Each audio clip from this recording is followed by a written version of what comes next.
Chapter 4. Annabeth Breaks the Rules.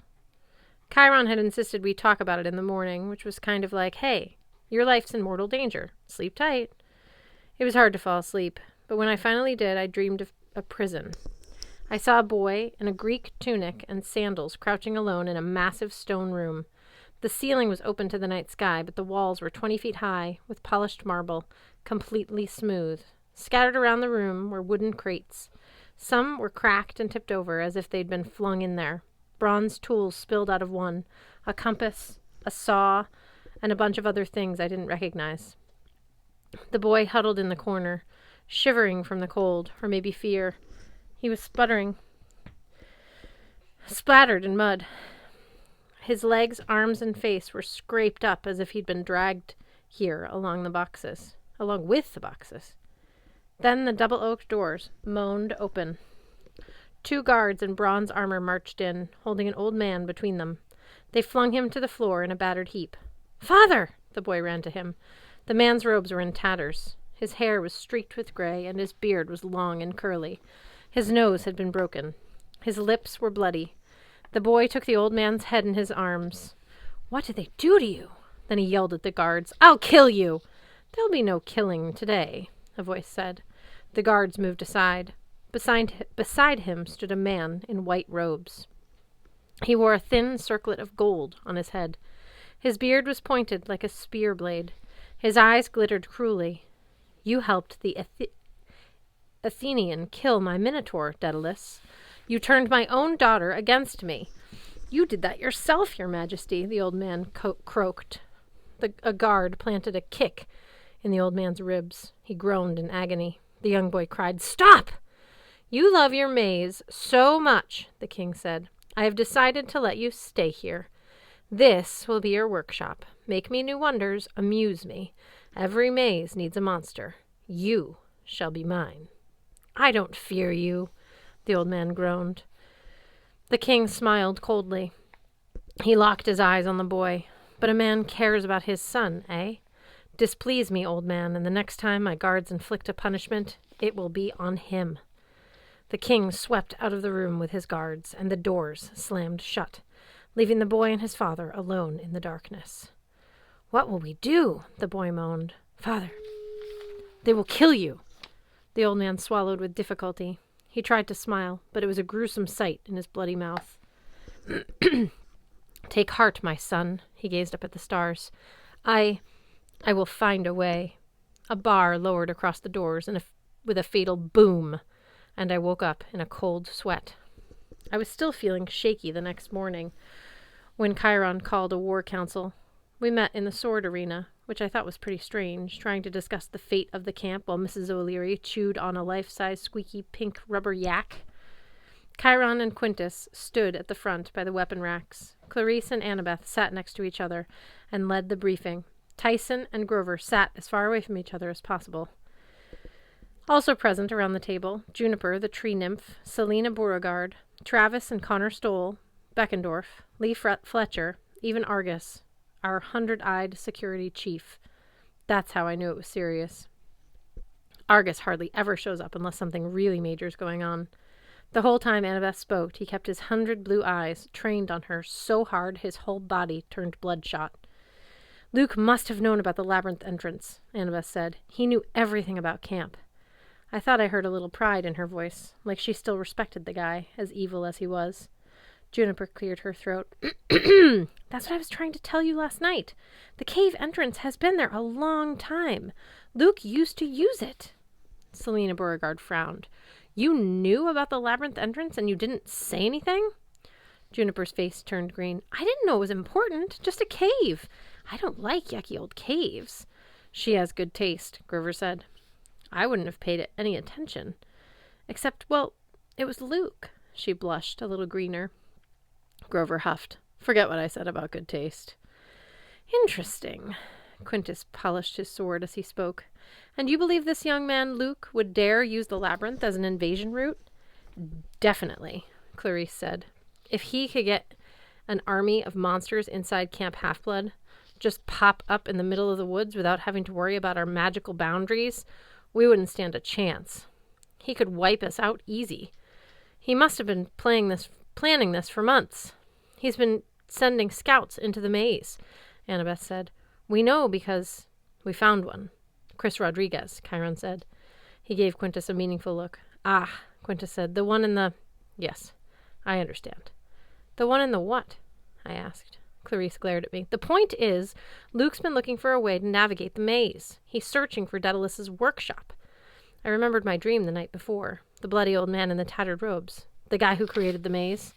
Yes, Annabeth said. The greatest architect. The greatest inventor of all time. If the legends are true, his workshop is in the center of the labyrinth. He's the only one who knew how to navigate the maze perfectly.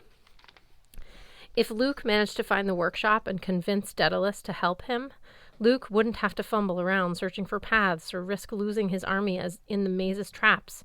He could navigate anywhere he wanted, quickly and safely. First to Camp Half-Blood to wipe us out, then to Olympus. The arena was silent except for Mrs. O'Leary's toy yak getting disemboweled. Squeak! Squeak! Finally, Beckendorf put his huge hands on the table. Back up a sec. Annabeth, you said convince Daedalus? Isn't Daedalus dead? Quintus grunted. I would hope so. He lived, what, 3,000 years ago? And even if he were alive, don't the old stories say he fled from the labyrinth? Chiron clopped restlessly on his hooves. That's the problem, my dear Quintus. No one knows. There are rumors. Well, there are many disturbing rumors about Daedalus. But one is that he disappeared back into the labyrinth toward the end of his life. He might still be down there. I thought about the old man I'd seen in my dream. He looked so frail. It was hard to believe he'd last another week, much less 3,000 years. We need to go in, Annabeth announced. We have to find the workshop before Luke does. If Daedalus is alive, we convince him to help us, not Luke. If Adrian's string still exists, we make sure it never falls into Luke's hands. Wait a second, I said. If we're worried about an attack, why not just blow up the entrance? Seal the tunnel. Great idea, Grover said. I'll go get the dynamite. It's not so easy, stupid, Clarice growled. We tried that at the entrance we found in Phoenix. It didn't go well. Annabeth nodded. The labyrinth is magical architecture, Percy. It would take huge power to seal even one of its entrances. In Phoenix, Clarice demolished a whole building with a wrecking ball, and the maze entrance just shifted a few feet. The best we can do is prevent Luke from learning to navigate the labyrinth. We could fight, Lee Fletcher said. We know where the entrance is now. We could set up a defensive line and wait for them. If an army tries to come through, they'll find us waiting with our bows. We will certainly set up defenses, Chiron agreed. But I fear Clarice is right. The magical borders have kept the camp safe for hundreds of years. If Luke manages to get a large army of monsters into the center of camp, bypassing our boundaries, we may not have enough strength to defeat them. Nobody looked real happy about that news. Chiron usually tried to be upbeat and optimistic. He was predicting we couldn't hold off an attack, which wasn't good. We have to get to Daedalus's workshop first, Annabeth insisted. Find Ariadne's string and prevent Luke from using it. But if nobody can navigate in there, I said, what chance do we have? I've been studying architecture for years, she said. I know Daedalus's labyrinth better than anybody. From reading about it? Well, yeah. That's not enough. It has to be. It isn't. Are you going to help me or not? I realized everyone was watching Annabeth and me like a tennis match. Mrs. O'Leary's squeaky yak went eek as she ripped off its pink rubber head. Chiron cleared his throat. First things first. We need a quest. Someone must enter the labyrinth, find the workshop of Daedalus, and prevent Luke from using the maze to invade this camp. We all know who should lead this, Clarice said. Annabeth. There was a murmur of agreement. I knew Annabeth had been waiting for her own quest since she was a little kid, but she looked uncomfortable. You've done as many as I have, Clarice. You should go, she said. Clarice shook her head. I'm not going back in there. Travis Stoll laughed. Don't tell me you're scared, Clarice. Chicken? Clarice got to her feet. I thought she was going to pulverize Travis, but she said in a shaky voice, You don't understand anything, punk. I am never going in there again. Never. She stormed out of the arena. Travis looked around sheepishly. I didn't mean to. Chiron raised his hand. "The poor girl has had a difficult year. Now, do we have an agreement that Annabeth should lead the quest?" We all nodded, except Quintus. He folded his arms and stared at the table, and I wasn't sure anyone else noticed. "Very well." Chiron turned to Annabeth. "My dear, it's your time to visit the oracle, assuming you return to us in one piece. We shall discuss what to do next." Waiting for Annabeth was harder than visiting the oracle myself. I heard it speak prophecies twice before. The first time had been in the dusty attic of the big house, where the spirit of Delphi slept inside the body of a mummified hippie lady. The next time, the oracle had come out for a little stroll in the woods. I still had nightmares about that. I never felt threatened by the oracle's presence, but I'd heard stories, campers who'd gone insane or who'd seen visions so real they died of fear. I paced the arena, waiting. Mrs. O'Leary ate her lunch, which consisted of 100 pounds of ground beef and several dog biscuits the size of trash can lids. I wondered where Quintus got dog biscuits that size. I didn't figure you could just walk into Pet Zone and put those in your shopping cart. Chiron was deep in conversation with Quintus and Argus. It looked to me like they were disagreeing about something. Quintus kept shaking his head. On the other side of the arena, Tyson and the Stoll brothers were racing miniature bronze chariot that Tyson had made out of armor scraps. I gave up on pacing and left the arena. I stared across the fields at the big house's attic window, dark and still. What was taking Annabeth so long? I was pretty sure it hadn't taken me this long to get my quest. "Percy," a girl whispered. Juniper was standing in the bushes. It was weird how she could almost turn invisible when she was surrounded by plants. She gestured me over urgently. "You need to know. Luke wasn't the only one I saw around that cave." "What do you mean?" She glanced back at the arena. "I was trying to say something, but he was right there." "Who?" "The sword master," she said. "He was poking around my rocks. Or the rocks." My stomach clenched. "Quintus? When?" "I don't know. I don't pay attention to time. Maybe a week ago, when he first showed up." "What was he doing? Did he go in?" I'm not sure. He's creepy, Percy. I didn't even see him come into the glade. Suddenly he was just there. You have to tell Grover. It's too dangerous." "Juniper?" Grover called from inside the arena. "Where'd she go?" Juniper sighed. "I better go. Just remember what I said. Don't trust that man." She ran into the arena. I stared at the big house, feeling more uneasy than ever. If Quintus was up to something, I needed Annabeth's advice. She might know what to make of Juniper's news. But where the heck was she? Whatever was happening with the oracle, it shouldn't take this long. Finally, I couldn't stand it anymore. It was against the rules, but then again, nobody was watching. I ran down the hill and headed across the fields. The front parlor of the big house was strangely quiet. I was used to seeing Dionysus by the fire, playing cards and eating grapes and griping at satyrs, but Mr. D was still away. I walked down the hallway, floorboards creaking under my feet. When I got to the base of the stairs, I hesitated. 4 floors above would be a little trap door leading to the attic. Annabeth would be up there somewhere. I stood quietly and listened, but what I heard wasn't what I expected. Sobbing, and it was coming from below me. I crept around the back of the stairs. The basement door was open. I didn't even know the big house had a basement. I peered inside and saw 2 figures in the far corner, sitting amid a bunch of stockpiled cases of ambrosia and strawberry preserves. One was Clarice. The other was a teenage Hispanic guy in tattered camouflage pants and a dirty black t-shirt. His hair was greasy and matted. He was hugging his shoulders and sobbing. It was Chris Rodriguez, the half-blood who'd gone to work for Luke. "It's okay," she was telling him. "Try a little more nectar." "You're an illusion, Mary!" Chris backed further into the corner. "Get away!" "My name's not Mary." Clarice's voice was gentle but really sad. I never knew Clarice could sound that way. "My name is Clarice, remember?" "Please, it's dark!" Chris yelled. "So dark!" "Come outside," Clarice coaxed. "The sunlight will help you.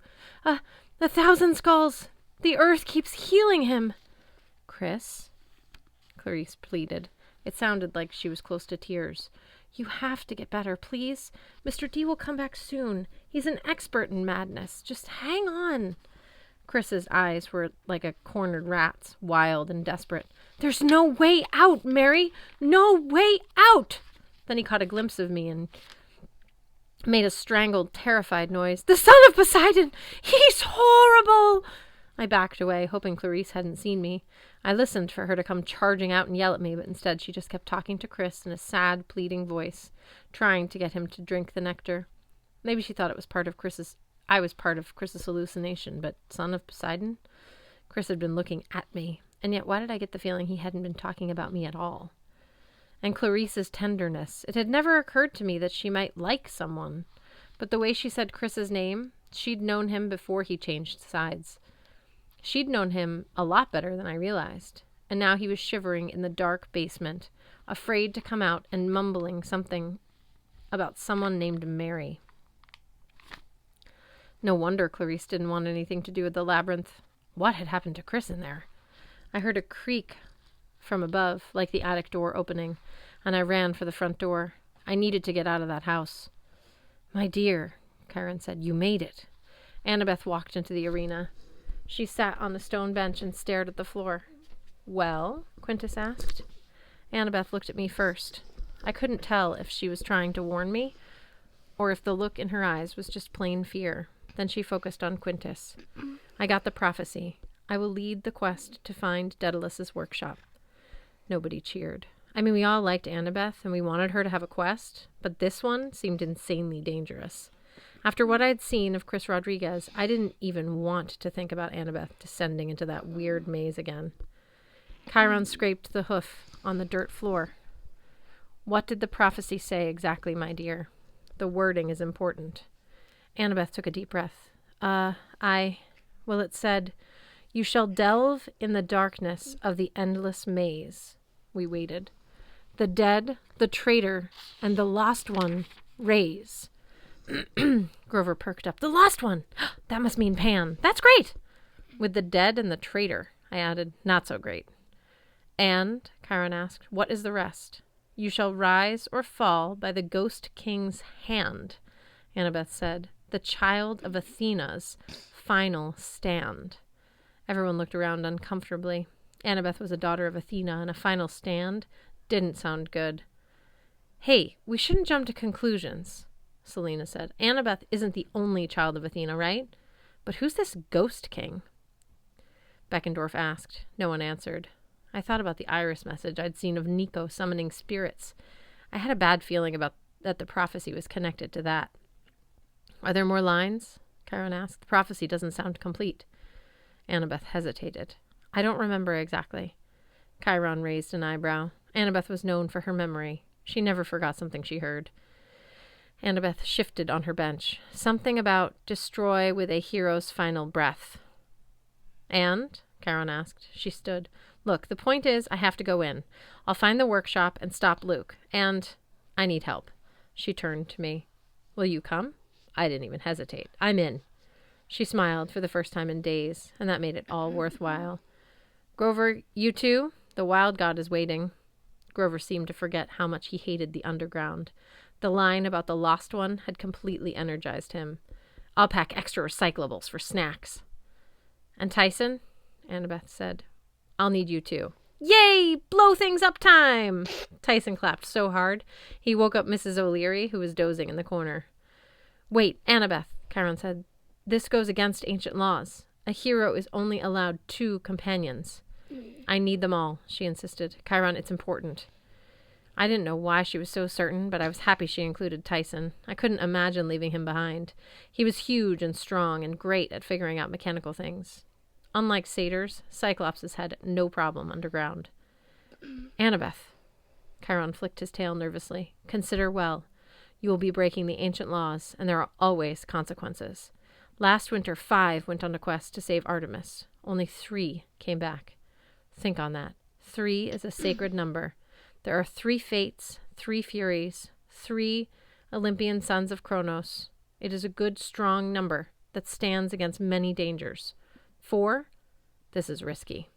Annabeth took a deep breath. "I know, but we have to. Please." I could tell Chiron didn't like it. Quintus was studying us, like he was trying to decide which of us would come back alive. Chiron sighed. "Very well. Let us adjourn. The members of the quest must prepare themselves. Tomorrow at dawn, we send you into the labyrinth." Quintus pulled me aside as the council was breaking up. I have a bad feeling about this, he told me. Mrs. O'Leary came over wagging her tail happily. She dropped her shield at my feet, and I threw it for her. Quintus watched her romp after it. I remembered what Juniper had said about him scouting out the maze. I didn't trust him, but when he looked at me, I saw real concern in his eyes. I don't like the idea of you going down there, he said. Any of you. But if you must, I want you to remember something. The labyrinth exists to fool you. It will distract you. It's dangerous for half-bloods. We are easily distracted. You've been in there? Long ago. His voice was ragged. I barely escaped with my life. Most who enter aren't that lucky. He gripped my shoulder. Percy, keep your mind on what matters most. If you can do that, you might find the way. And here, I wanted to give you something. He handed me a little silver tube. It was so cold I almost dropped it. A whistle? I asked. A dog whistle, Quintus said. For Mrs. O'Leary. Thanks. But how will it work in the maze? I'm not 100% it will. But Mrs. O'Leary is a hellhound. She can appear when called, no matter how far away she is. I'd feel better knowing you had this. If you really need help, use it. But be careful. The whistle is made of Stygian ice. What? Ice? From the river Styx. Very hard to craft. Very delicate. It cannot melt, but it will shatter when you blow it, so you can only use it once. I thought about Luke, my old enemy. Right before I had gone on my first quest, Luke had given me a gift too. Magic shoes that had been designed to drag me to my death. Quintus seemed so nice, so concerned. And Mrs. O'Leary liked him, which had to count for something. She dropped the slimy shield at my feet and barked excitedly. I felt ashamed that I could even think about mistrusting Quintus. But then again, I'd trusted Luke once. Thanks, I told Quintus. I slipped the freezing whistle into my pocket, promised myself that I would never use it, and dashed off to find Annabeth. As long as I'd been at camp, I'd never been inside the Athena cabin. It was a silvery building, nothing fancy, with plain white curtains and a carved stone owl over the doorway. The owl's onyx eyes seemed to follow me as I walked closer. Hello? I called inside. Nobody answered. I stepped in and caught my breath. The place was a workshop for brainiac kids. The bunks were all pushed against one wall as if sleeping didn't matter very much. Most of the room was filled with workbenches and tables and sets of tools and weapons. The back of the room was a huge library, crammed with old scrolls and leather-bound books and paperbacks. There was an architect's drafting table with a bunch of rulers and protractors, and some 3D models of buildings. Huge old war maps were plastered to the ceiling. Sets of armor hung under the windows, their bronze plates glinting in the sun.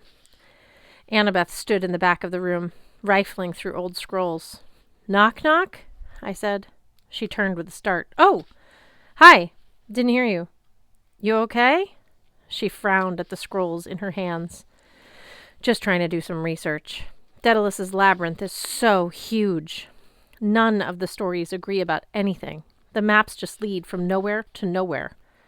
I thought about what Quintus had said, how the maze tries to distract you. I wondered if Annabeth knew that already. We'll figure it out, I promised.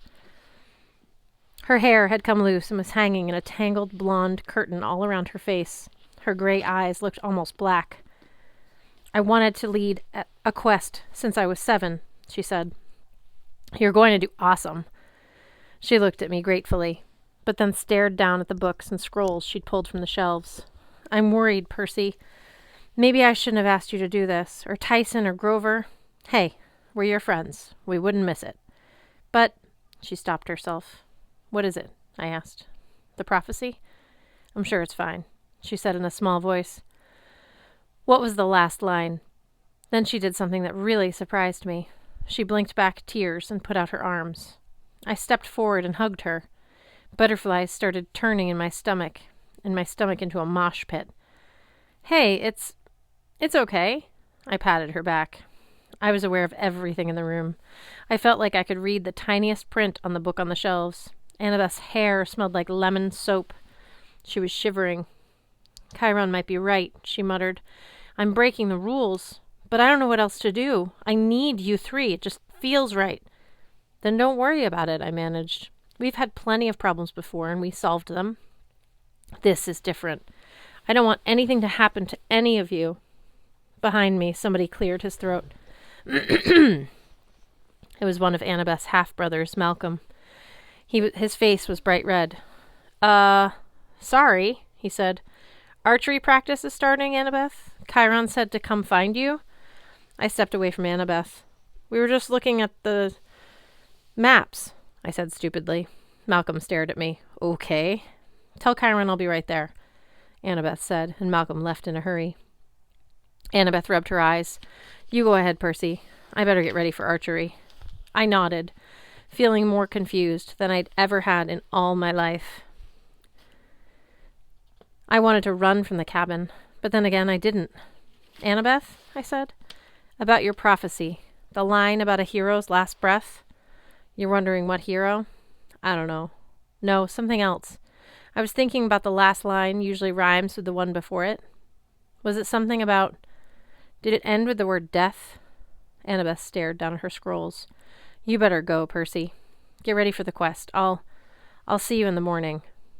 I left her there, staring at maps that led from nowhere to nowhere, but I couldn't shake the feeling that one of us wasn't going to come back from this quest alive.